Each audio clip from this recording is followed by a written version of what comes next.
예, 믿음의 시련이라는 제목으로 하나님의 말씀을 전하도록 하겠습니다. 2024년 새해가 밝은 지도 어느새 1월의 중반이 지나고 있습니다. 많은 사람들이 희망찬 새해를 소망하였고 또 그렇게 시작을 하였습니다. 새해는 좋은 일만 있기를 바라며 꽃길만을 걷기를 원하는 것이 우리 사람들의 마음입니다. 그런데 우리 생각처럼 올 한 해 꼭 좋은 일만 찾아온다라는 보장은 없습니다. 우리는 경험을 통해서 너무나도 잘 알고 있습니다. 올 한 해도 좋은 일도 있겠지만 때로는 어려운 일도 찾아온다라는 사실입니다. 그렇다면 올 한 해 살아가는 동안 내 인생에 어려움이 찾아온다면 우리는 어떻게 해야 하겠습니까?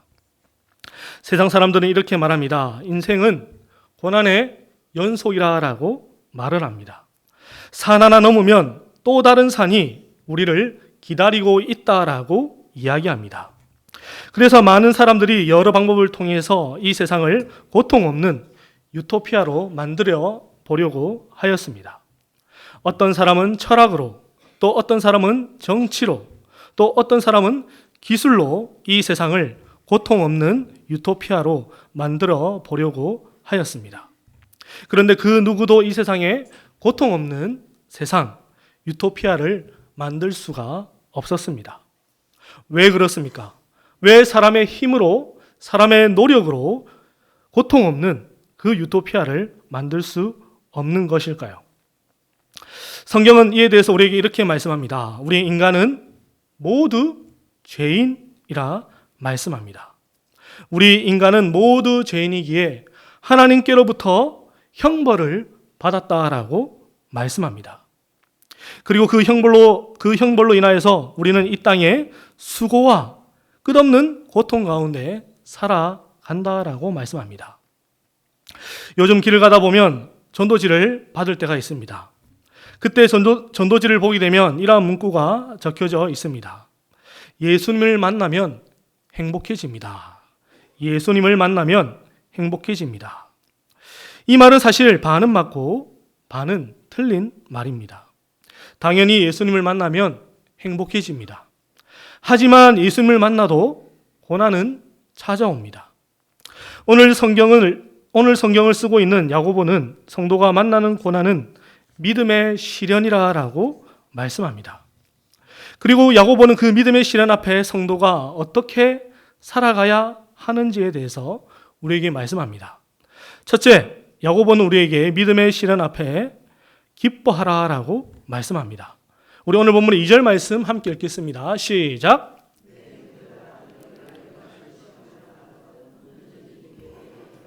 아멘. 여러분, 야고보가 우리에게 말씀합니다. 내 형제들아, 너희가 여러 시험을 당하거든 온전하게 기뻐하라라고 말씀합니다. 여러분, 참으로 놀라운 말씀이지 않습니까? 그 누구도 시험을 당하는 것을 원치 않습니다. 그런데 야고보는 시험이 찾아왔을 때에 온전하게 기뻐하라라고 말씀합니다. 여러분, 왜 야고보는 우리에게 온전하게 기뻐하라라고 말씀하고 있는 것일까요? 우리는 어려운 일들을 맞이하면 우리의 마음이 힘든 것이 현실입니다. 그런데 야고보가 왜 그렇게 말하는 것일까요? 오늘 본문의 3절과 4절에 그 답이 나와 있습니다. 우리 3절과 4절 말씀 함께 읽겠습니다. 시작. 너희가 알미라 인내를 온전히 이루라 이는 너희로 온전하고 구비하여 조금도 부족함이 없게 하려 함이라. 아멘. 야고보가 시험 앞에 우리가 온전히 기뻐할 수 있는 이유는 바로 이 믿음의 시련이 우리로 하여금 온전하고 구비하여 조금도 부족함이 없는 성도로 세워가게 된다라고 말씀합니다. 여러분, 시련이 무엇입니까?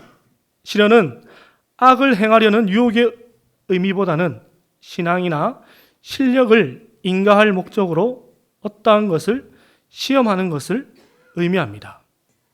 여러분, 우리가 믿음의 시련 앞에 어떻게 해야 되겠습니까? 하나님께서 우리를 이것을 통해서 우리를 성장시켜 가구나라는 것을 믿음의 눈으로 바라볼 수 있어야 한다라는 것입니다.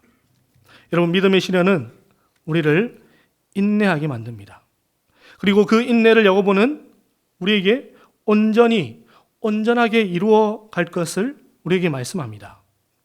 사랑하는 성도 여러분, 믿음의 시련이 찾아왔을 때에 우리가 취해야 할 자세는 바로 인내입니다. 세상은 시련이 찾아오면 원망과 불평을 합니다. 하지만 성도는 믿음의 시련 앞에 인내합니다. 그렇다면 믿음의 시련을 인내하면 어떠한 결과가 찾아옵니까? 4절을 보게 되니까 인내를 온전히 이루면 우리로 하여금 온전하고 구비하여 조금도 부족함이 없게 한다라고 말씀합니다. 사랑하는 성도 여러분, 믿음의 시련이 찾아왔을 때에 인내할 수 있는 믿음이 있기를 소망합니다. 우리 진교교회 성도님들은 믿음의 시련 앞에 온전히 인내하여 온전하고 구비하여 조금도 부족함이 없는 성도로 세워가기를 주님의 이름으로 축복합니다.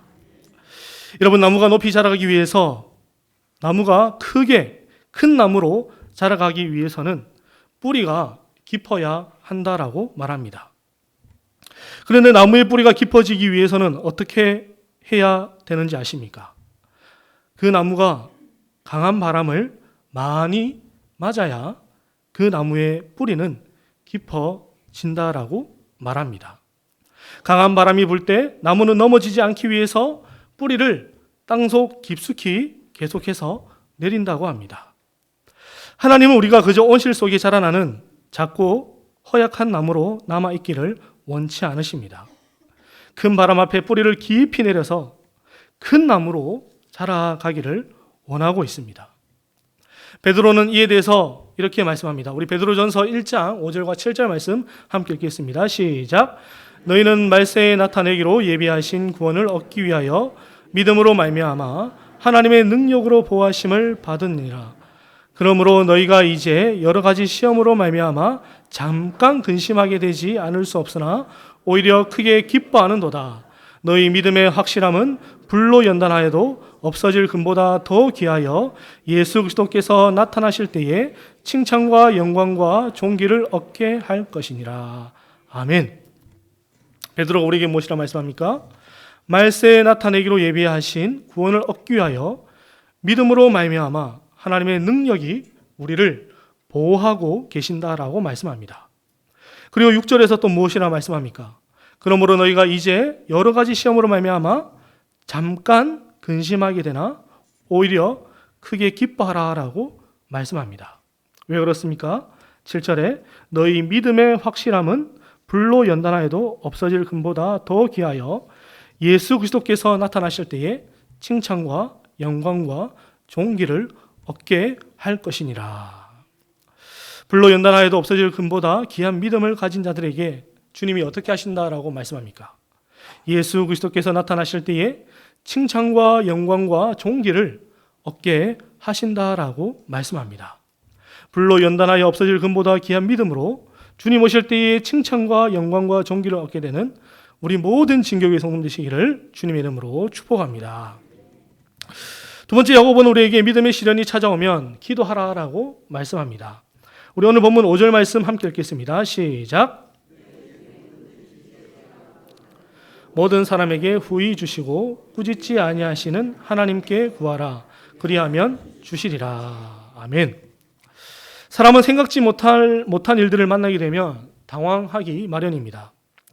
그래서 갑자기 찾아온 고난 앞에 우리는 어찌할 바를 모릅니다. 이럴 때 억지로 일을 해결하려다 보면 그 일이 더 복잡해지거나 더 어려운 상황으로 빠지는 것을 보게 됩니다. 그럴 때 우리는 모든 것을 잠시 멈추고 무엇을 해야 합니까? 바로 하나님께 기도해야 합니다. 여러분, 우리가 왜 하나님께 기도해야 합니까? 오늘 야고보는 우리가 기도해야 하는 이유에 대해서 이렇게 말씀합니다. 모든 사람에게 후히 주시고 꾸짖지 아니하시는 하나님께 구하라. 그리하면 주시리라. 믿음의 시련 앞에 우리가 기도해야 하는 이유는 바로 우리가 하나님께 기도하면 하나님께서 꾸짖지 아니하시고 후히 주시기 때문이라고 말씀합니다. 이 땅의 부모도 자녀가 삶의 지혜를 물어온다면 모든 것을 가르쳐 주고 싶은 것이 사람의 마음입니다. 우리 인간의 마음도 그럴진데 하나님의 마음은 어떨 것 같습니까? 그래서 주님도 이렇게 말씀하셨습니다. 우리 마태복음 7장 9절에서 11절 말씀 함께 읽겠습니다. 시작. 너희 중에 누가 아들을 떡을 달라 하는데 돌을 주며 생선을 달라 하는데 뱀을 줄 사람이 있겠느냐? 너희가 악한 자라도 좋은 것으로 자식에게 줄 알거든 하물며 하늘에 계신 너희 아버지께서 구하는 자에게 좋은 것으로 주시지 않겠느냐. 아멘. 사랑하는 성도 여러분, 하나님께 지혜를 구하십시오. 그리하면 꾸짖지도 아니하시는 하나님께서 우리에게 후히 주신다라고 말씀합니다. 그리고 야고보는 계속해서 우리에게 기도할 때 주의할 점에 대해서 말씀합니다. 우리 오늘 본문의 6절과 7절 함께 읽겠습니다. 시작. 의심하는 자는 마치 바람에 밀려 요동하는 바다 물결 같으니 이런 사람은 무엇이든지 죽게 얻기를 생각하지 말라. 우리가 기도할 때에 하나님께 지혜를 구할 때에 주의할 것이 있는데 그것이 무엇입니까? 오직 믿음으로 구하고 조금도 의심하지 말라라고 우리에게 말씀합니다. 그리고 왜 의심하지 말아야 되는지 그 이유에 대해서 말씀하시는데 그 이유는 바로 의심하는 자는 마치 바람에 밀려 요동하는 바다 물결 같다라고 말씀합니다. 여러분, 사람과 사람 사이에서도 마찬가지입니다.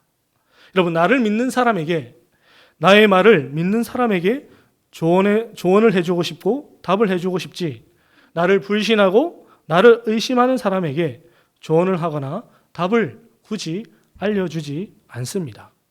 왜 그렇습니까? 나를 믿지 않는 사람에게 답을 알려줘 봐야 그 사람은 내 말을 듣지 않을 것이기 때문입니다. 우리 진교기 성도님들은 조금 더 의심하지 않고 오직 믿음으로 구하여 하나님이 주신 지혜로 믿음의 시련을 이기시는 복된 성도님 되시기를 주님의 이름으로 축복합니다. 마지막 세 번째입니다. 셋째, 야고보는 우리에게 믿음의 시련이 찾아오면 그 시련 너머에 있는 하나님의 복을 바라보아라고 말씀합니다. 우리 오늘 본문의 마지막 절 12절을 함께 읽겠습니다. 시작. 복이 있나니 이는 시련을 견디어낸 자가 주께서 자기를 사랑하는 자들에게 약속하신 생명의 면류관을 얻을 것이기 때문이라. 아멘. 야고보는 놀랍게도 시험을 참는 자, 믿음의 시련을 인내하는 자가 복되다라고 말씀합니다. 여러분, 사랑하는 성도 여러분, 믿음의 시련을 인내하는 것이 우리에게 복인 줄 믿습니다. 세상 사람들은 시련이 무엇이 복이냐고 묻습니다. 하지만 성도는 시련 너머에 있는 하나님의 복을 바라보는 자입니다. 성경에는 믿음의 시련을 인내하여서 하나님의 복을 누린 자들이 많이 나오고 있습니다. 여러분, 다윗의 경우를 한번 생각해 보시기를 바랍니다. 다윗은 그저 양을 치던 사람이었습니다. 그런데 어느 날 사무엘이 찾아와서 자신에게 기름을 부었습니다. 그리고 그 일로 인하여서 그가 겪어야만 했던 일들이 무엇입니까? 다윗 그는 사울로부터 죽음을 피해 도망 다니는 신세가 되고 말았습니다. 그는 광야를 떠돌아야만 했고 가드 왕 앞에서 미친 사람 행세를 하기도 하였습니다. 그 세월이 무려 10년입니다. 여러분, 말이 10년이지 10년 동안 도망자 신세로 살면 어떠한 생각이 들 것 같습니까? 내가 과연 하나님께 기름 부음 받은 자가 맞는가? 내가 과연 하나님께서 택하신 이스라엘 왕이 맞는가 하는 의심이 생기지 않겠습니까? 하지만 놀랍게도 다윗은 단 한 번도 하나님을 의심하지 않았다라고 고백합니다. 다윗 그는 하나님의 때를 기다리고 또 기다렸습니다. 광야에서 보냈던 그의 10년이라는 세월은 그로 하여금 하나님을 온전히 신뢰하는 자로 만들었습니다. 그래서 그가 쓴 시편에서 이렇게 하나님을 고백합니다. 우리 시편 116편 10절을 읽겠습니다. 시작. 나는 믿었도다. 아멘. 내가 크게 고통 당하였다고 말할 때도 나는 믿었도다. 다윗은 기쁠 때만, 좋은 일이 있을 때만 하나님을 한 자가 아니었습니다. 다윗은 그가 큰 고통 가운데서도 하나님을 신뢰하였다. 내가 믿었다라고 그는 고백합니다.